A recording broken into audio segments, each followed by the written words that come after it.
ഇവിടെ ഓണത്തിന് മുറ്റത്ത് പൂവിടുന്ന പതിവുണ്ട്. നീ എന്ത് മന്ത്രവാദമായി കാണിക്കുന്നേ?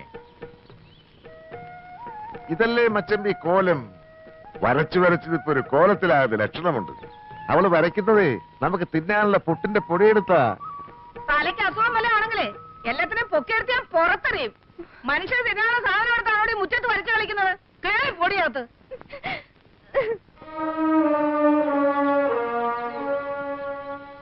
നിങ്ങൾ എന്തോന്നാ വായും പൊളിച്ച് നോക്കി നിൽക്കുന്നത്? ഞാൻ എല്ലാം കാണുന്നുണ്ട്. പെങ്ങളെ, അവളൊരു കോലം വരച്ചതാ. അവരുടെ നാട്ടിൽ ദിവസവും രാവിലെ ചെയ്തൊരു തൊഴിലായത്. ദേ, ഈ കിടക്കുന്നൊരു മഹാലക്ഷ്മിയാ. ഒരു പെൺകുട്ടി വീടിന്റെ മുറ്റത്ത് മഹാലക്ഷ്മിയെ കൊണ്ടിരുത്തുമ്പോ വേണ്ടാന്ന് പറയണ മച്ചമ്പി. പറയണ്ട. வீடுனா கோலம் போடுறதுதான் வழக்கம். அப்பதான் லட்சுமிகரமா இருக்கும்.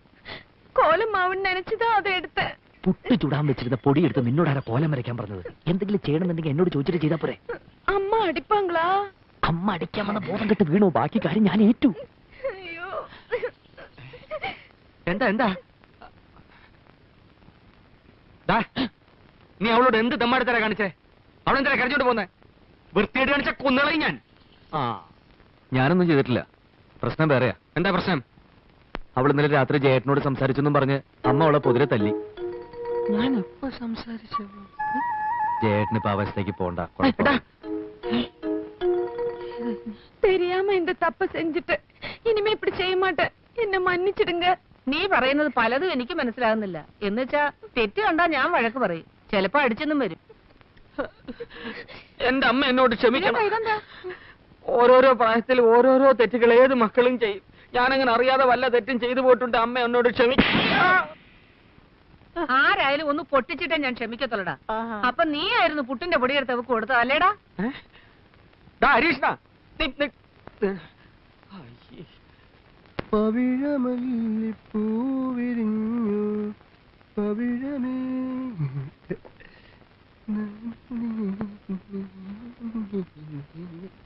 ഹായ്, ഇന്ന് നല്ല സ്റ്റൈലിലാണല്ലോ. എന്താണെന്നറിയില്ല, ഇപ്പോ എല്ലാവരുടെയും മുഖത്ത് നല്ല തെളിച്ചമുണ്ട്. പാലെങ്ങനെയുണ്ട്? പാലിപ്പോഴും പണ്ടത്തെ പോലെ തന്നെ ഏട്ടാ, വെളുത്തിട്ട്. അത് തന്നെ ഞാനും ചോദിച്ചത്. ശമ്പളം കൊടുക്കുന്നുണ്ടെങ്കിലേ അത് ഞാൻ കൂടി അധ്വാനിച്ചുണ്ടാക്കി കാശാ. ചോദിച്ചാൽ ഉത്തരം പറയണം. അങ്ങനെ അങ്ങ് ദത്തെടുക്കല്ലേ. അങ്ങനെ ഉത്തരം കിട്ടണമെങ്കിലേ അവളോട് തമിഴിൽ ചോദിക്കണം. അല്ലെങ്കിൽ അവള് കരുതും വല്ല മന്ദബുദ്ധിക്കാരനുമാണെന്ന്. അതിന്റെ നാണക്കടേ എനിക്കും കൂടാ.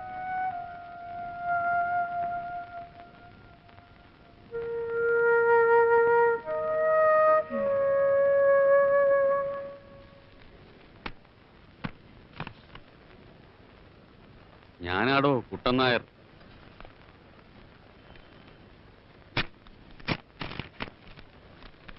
മരുമകൻ അറിയുവാൻ കൗണ്ടർ കുട്ടൻ നായർ എഴുതുന്നത്. അവിടെ പരമാനന്ദമാണെന്ന് പറഞ്ഞ് പവിഴം എഴുതിയ കത്തുമായി പെരിയ കൗണ്ടർ എന്നെ കാണാൻ വന്നിരുന്നു. താൻ ജീവനോടുണ്ടെന്നും തനിക്ക് സുഖമാണെന്നും ആ കത്തിലൂടെ ഞാൻ മനസ്സിലാക്കി. ഇന്ന് തീയതി 15. അടുത്ത 19 രേവതി നക്ഷത്രത്തിലാണ് തന്റെ ശാന്തി മുഹൂർത്തം. ഓർമ്മയുണ്ടോ? ഇന്ന് എത്ര രമ തീയതി? ഇന്ന് 19 അല്ലേ? ഇന്നെന്റെ ശാന്തി മുഹൂർത്ത. ശാന്തി മുഹൂർത്തോ? അതെന്താ സാറേ? അതൊരു ഭയങ്കര മുഹൂർത്ത. സകലതും തവിട് പൊടിയാക്കുന്നൊരു മുഹൂർത്തം.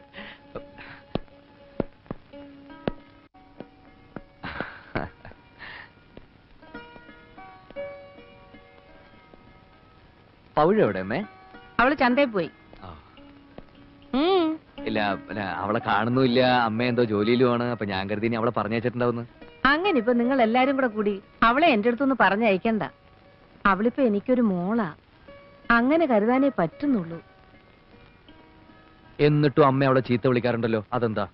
തെറ്റ് കണ്ടാ കൊല്ലും ഞാൻ. മോളാണെന്ന് കരുതിയാലേ ഇച്ചിരി സ്വാതന്ത്ര്യത്തോട് കൊല്ലാമല്ലോ, അതുകൊണ്ടാ. നിനക്ക് നല്ല വിഷമമുണ്ടെന്ന് എനിക്കറിയാം. ഇങ്ങനെ ഒരു ത്രിശങ്ക സ്വർഗത്തിലായിരിക്കും നമ്മുടെ വിവാഹ ജീവിതം എന്ന് നീ കൊണ്ടുവന്ന കുതിരവണ്ടിയിൽ അന്ന് കയറിയിരുന്നപ്പോ ഒരിക്കലും ഞാൻ ഓർത്തിരുന്നില്ല മോളെ. ചിലപ്പോ തോന്നുന്നു സത്യം എല്ലാവരോടും ഒന്ന് തുറന്നു പറഞ്ഞാലോന്ന്. പിന്നീടുണ്ടാകുന്ന ഭൂകമ്പം ഓർക്കുമ്പോ തൂങ്ങിച്ച തലനൂരെ തോന്നും. ജയണ്ണനക്ക് എങ്കിട്ടപ്പ കാതൽ ഏട്ടനാണെന്നൊന്നും ഞാൻ ഓർക്കൂല. കൊല്ലും ഞാൻ അവനെ.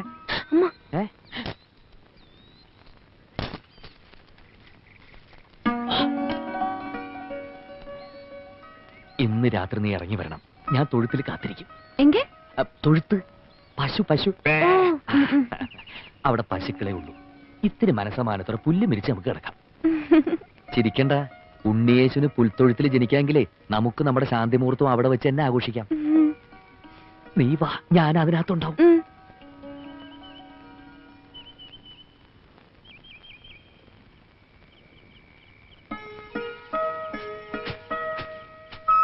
കുഞ്ഞുലക്ഷ്മി, ഞങ്ങൾക്ക് കിടക്കാൻ ഇത്തിരി സ്ഥലം എടുത്തിട്ടുണ്ട്. അമ്മയും മോനും കൂടി അത് ചാണകട്ട് നാറ്റിക്കരുത്. അവളെന്താ വരാത്തത്? ജയേട്ടന്റെ മുറിയിൽ ലൈറ്റ് ഉണ്ടല്ലോ ഈശ്വര. വരും. അണ്ണൻ, അക്ക, ചക്ക, തങ്കച്ചി, நான் உன்னை விட மாட்டேன். நீ என் புன்னகை மன்னன். വേലക്കാരിയായിരുന്നാലും നീ എൻ മോഹവല്ലി. വേലക്കാരിയായിരുന്നാലും നീ എൻ മോഹവല്ലി. വേലക്കാരിയായിരുന്നാലും നീ മോഹവല്ലി. വേലക്കാരിയായിരുന്നാലും നീ മോഹവല്ലി.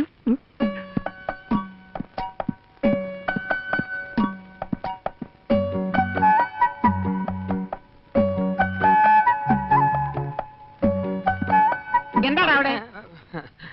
ജോലി കഴിഞ്ഞെങ്കിൽ പവിഴത്തോട് ചോദിച്ചിത്തിരി തമിഴ് പഠിക്കാമെന്ന് കരുതി. ഒരു സന്ദർഭം കിട്ടുമ്പോ വെറുതെ കളയണോ? ഓടാ, സന്ദർഭം കിട്ടിയപ്പോ നേരാൻ വേണ്ട എഴുതാനും വായിക്കാനും പഠിക്കാത്ത നീയാ ഇപ്പൊ തമിഴ് പഠിക്കുന്നത്. പോടാ പൈത്യക്കാരാ, പോയി തൂങ്ങടാ, ഇല്ലെങ്കി കൊന്നിടുവേ. നീ കഥ അടച്ച് തൂങ്ങ്.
ഇവിടെ എങ്ങാണ്ടാണല്ലോ വീണത്. എല്ലാരും എന്തോന്നാ തപ്പിക്കളിക്കുന്നത്? എന്റെ കയ്യിൽ നിന്നൊരു ഗുളിക താഴെ വീണു. അത് തിരയായിരുന്നു. മറ്റപ്പേക്കോട്ടാ രാത്രിയില്. ഞാനൊന്ന് ഭാര്യ വീട് വരെ. ഓ ഗോപികൃഷ്ണ, എന്തോ പറമ്പിൽ നെല്ലിക്കായത്തുണ്ട്. 3 ചാക്ക് കിട്ടുവോ? 2.5 ചാക്കേ പറിച്ചോളച്ചാ. കുറച്ചുകൂടെ പറിക്ക. എല്ലാറ്റിനും തലേ തളം വെക്കേണ്ട നേരമായി. മച്ചമ്പി, ഇന്നലെ ഞാൻ നല്ല തൂങ്ങി, ഒന്നും അറിഞ്ഞില്ല. നീ തൂങ്ങിയോ? നിജമാ സൊന്നാ തൂങ്ങല. എന്തേ, നിനക്ക് സുഖമില്ലേ?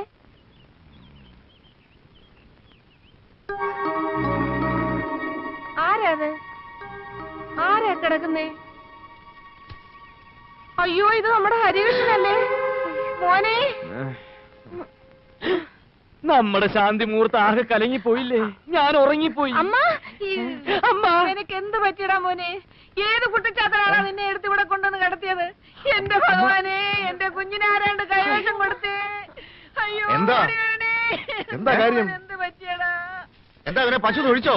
വീട്ടിനകത്ത് സുഖമായിട്ട് കിടന്നുറങ്ങി എന്റെ കുഞ്ഞ് നേരം വെളുത്തപ്പോ എങ്ങനെയാ ഈ തൊഴുത്തിനകത്ത് കിടന്നുറങ്ങുന്നത്? ഈ വീട്ടിലെ ആണുങ്ങൾക്ക് മുഴുവനും എന്തോ ദോഷകാലോ. നീ എവിടെയാടാ രാത്രി കിടന്നത്? മുറിയില്. ഉറങ്ങി എണ്ണീറ്റതോ?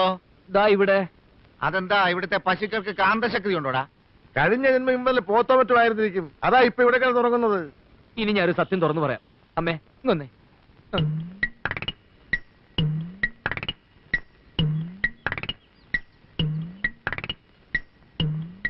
എന്റെ ദൈവമേ, ഞാൻ എന്താ ഈ കേക്കുന്നത്?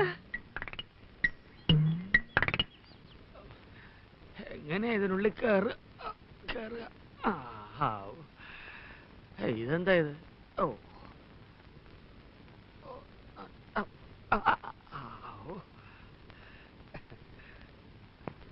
അച്ഛാ, പാന്റ്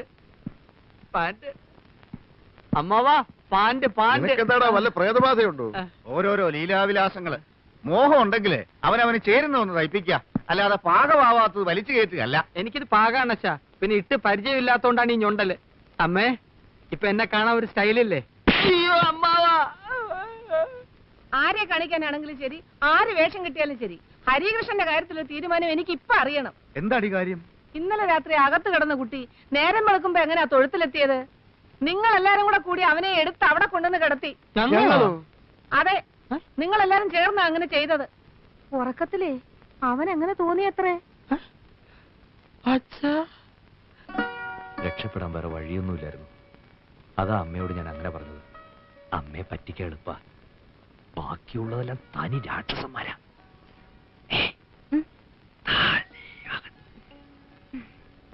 ഞാൻ മധുരയ്ക്കൊരു ട്രാൻസ്ഫറിന് ശ്രമിക്കുന്നുണ്ട്. അത് ശരിയാവുന്നതോടെ ഇവിടുത്തെ ജോലിയും രാജിവെച്ച് നമ്മൾ മധുരയ്ക്ക് പോകും. പിന്നെ 2 or 4 കുഴന്തകൾ പറഞ്ഞ ശേഷമേ ഇവിടെ വിവരം അറിയൂ. ഈ രാക്ഷസന്മാരെ ശരിക്കും അറിയാവുന്നതുകൊണ്ടാണ് ഞാനിവിടെ ഇങ്ങനെ ശ്വാസം മുട്ടുന്നത്. ഒന്നും തോന്നരുത്. ഇല്ല. നിനക്കിപ്പോ മലയാളം പറഞ്ഞ ഒരുവിധം മനസ്സിലാവുന്നില്ലേ? ഇന്നലെ എന്താ വരാഞ്ഞത്? நான் கதவை திறந்தப்போ வெளியில நிறைய கூர்க்காகள். കൂർക്കകളോ? உங்க അച്ഛനും അച്ഛനും വന്നോ? എന്റെ അമ്മേ, ഇതെന്താ വളയൽ? അച്ഛൻ എന്താ? இல்லல்ல, நேத்து ராத்திரி ஜெயகிருஷ்ணன் தந்ததா.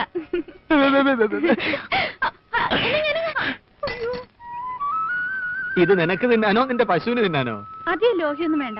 വീട്ടിൽ പുതിയ വേലക്കാരി വന്ന ശേഷം അവിടെ ഇത്തിരി മാറ്റമൊക്കെ ഞാനും കാണുന്നുണ്ട്. നേര് പറഞ്ഞാൽ വന്നത് വേലക്കാരിയല്ല, ഒരു ദേവതയാണ്. അടുക്കള ദേവത. സത്യം പറ, നിനക്ക് എന്നെ ഇഷ്ടമാണോ? പറ, ആണോ? ഞാൻ പറഞ്ഞ നീ എന്തും ചെയ്യുവോ? എന്നാ ഈ വെള്ളത്തിലോട്ട് ചാട്. ചാടും. ചാട്. നേര് പറഞ്ഞ മുതലാളിക്കൊന്നും തോന്നരുത്. മക്കൾക്കൊക്കെ ഇത്തിരി കാറ്റുവീഴ്ചയുണ്ട്. എന്താ ഇപ്പൊ അങ്ങനെ തോന്നാൻ? അല്ല, ഒന്നിച്ചുള്ള ഈ തടം തുറക്കലും വളവിടലും കളപറിക്കലും ചാക്കിൽ നിറക്കലും ഒക്കെ ഇത്തിരി കുറഞ്ഞോ എന്ന് എനിക്കൊരു തോന്നൽ. ആ തോന്നൽ അനാവശ്യമാ. ഗോപികൃഷ്ണൻ ഇത്തിരി വിത്ത് വാങ്ങിക്കാൻ പോയി. ജയകൃഷ്ണൻ ഇത്രയും നേരം ഇവിടെ കിളയ്ക്കാനുണ്ടായിരുന്നു. ഇപ്പൊ ഒന്ന് കുളിക്കാൻ പോയി. എന്നാ എനിക്ക് പിഴച്ചു. മുതലാളി, ഞാൻ പറഞ്ഞത് അടിയോടെ വെട്ടിക്കള. അയ്യോ, എന്റെ കാല്. ഇയാളെ കല്യാണം കഴിച്ചാ ഈ കുളം എന്റെ പേരിൽ എഴുതി തരുമോ? ഓ, എഴുതി തരാം. തറവാട്ടിലേക്ക് കൊണ്ടുപോകുമ്പോ 2 ബക്കറ്റ് വെള്ളം മാറ്റി വെച്ചേക്കണം. ഞങ്ങൾ അച്ഛനും മക്കൾക്കും ഇടയ്ക്കൊന്ന് കുളിക്കണ്ടേ? ഇപ്പൊ ഇങ്ങോട്ട് ആരെങ്കിലും വരുമോ? ഏയ്, ആരും വരില്ല. നീ ധൈര്യമായിട്ട് കുളിച്ചോ. എന്നാ ചേട്ടനും ചാട്. ചാട്.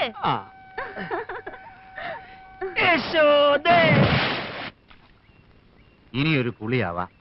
ഇന്നെന്താ ഇത്ര നേരത്തെ? വയ്യ, ഒരു ഉഷാറില്ല. ഒപ്പം മക്കളുണ്ടെങ്കിലേ വെട്ടാനും കിളയ്ക്കാനും ഒക്കെ ഒരു സുഖമുള്ളൂ. അതാണ് നല്ലത്. മനസ്സറിഞ്ഞൊന്ന് കുളിച്ചാൽ ഒരു ഉഷാറ് വരും. 40, 41, 42, 43, 44, 45. 45 ആയുള്ളൂ. ഇത് ഞാൻ പൊട്ടിച്ചേരാം. എന്നാ മുങ്ങ. അത്രക്ക് ചങ്കുറപ്പുണ്ടെങ്കിൽ നിന്നെ ഞാൻ കെട്ടിയിരിക്കും. വെറും വാക്ക് പറയരുതേ. വെറും വാക്കല്ല ജയകൃഷ്ണന്റെ വാക്ക്. എന്നേക്കാൾ കൂടുതൽ നേരം നീ വെള്ളത്തിൽ മുങ്ങിക്കിടന്നാൽ നിന്നെ വെള്ളത്തിൽ വെച്ച് കിട്ടും. എന്നാൽ എണ്ണിക്കോ. കെട്ടിയില്ലേ? അപ്പോഴും കാണാം. കാണാം. 1, 2, 3, 4, 5, 7, 9, 10.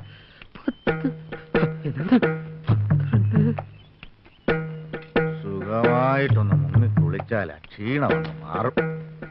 അയ്യാ,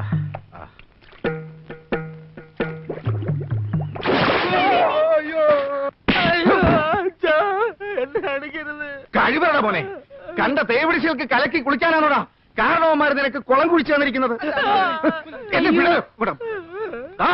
സർവനാശം വരുത്താൻ ഓരോരോ സന്തതികള്.